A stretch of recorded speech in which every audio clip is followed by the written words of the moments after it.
P T I رہنما شہباز گل کے خلاف کراچی میں مزید 2 مقدمات درج۔ رضویہ سوسائٹی سرجانی ٹاؤن میں شہریوں نے مقدمات درج کروائے۔ شہباز گل کی سوشل میڈیا پر پاک فوج افسران کے خلاف تقریر دیکھی۔ مقدمے کے مدعی کی جانب سے یہ کہا گیا ہے تو پی ٹی آئی رہنما شہباز گل کے خلاف کراچی میں مزید 2 مقدمات درج کر لیے گئے ہیں۔ رضویہ سوسائٹی اور سرجانی ٹاؤن میں شہریوں نے یہ مقدمات درج کروائے ہیں۔ مدعی مقدمہ کی جانب سے کہا گیا کہ شہباز گل کی سوشل میڈیا پر پاک فوج افسران کے خلاف تقریر دیکھی ہے تو پی ٹی آئی رہنما شہباز گل کے خلاف کراچی میں مزید 2 مقدمات درج کر لیے گئے ہیں۔ نوید کمال اس وقت ہمارے ساتھ موجود ہیں۔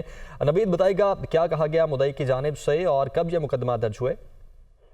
جی بالکل، تحریک انصاف کے رہنما شہباز گل کے خلاف یہ مزید 2 مقدمات ہیں۔ اس طرح ان مقدمات کی تعداد 3 ہو گئی ہے۔ 2 روز قبل جو ہے تھانہ برگیڈ میں ایک مقدمہ درج کیا گیا تھا۔ سرجانی میں ایک شہری دانیال رشید نے یہ مقدمہ درج کرایا ہے اور جبکہ رضیہ میں شہری قاضی حسن کی مدعیت میں یہ مقدمہ درج ہوا ہے۔ مقدمات میں جو ہے موقف اختیار کیا گیا ہے کہ شہباز گل جو ہے سوشل میڈیا پہ پاک فوج اور اداروں کے خلاف جو ہے انہوں نے تقریر کی جو دیکھی، جس سے جو ہے اداروں کا جو وقار ہے وہ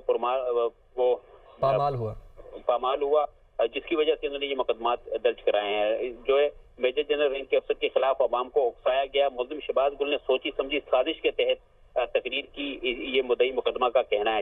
شہباز گل نے تقریر کر کے عوام میں آرمی کے خلاف نفرت پیدا کرنے کی کوشش کی۔ یہ مقدمات میں جو ہے موقف اختیار کیا گیا ہے۔ جی ٹھیک ہے، یہ مقدمات میں موقف اختیار کیا گیا ہے۔ نوید بہت شکریہ آپ کا۔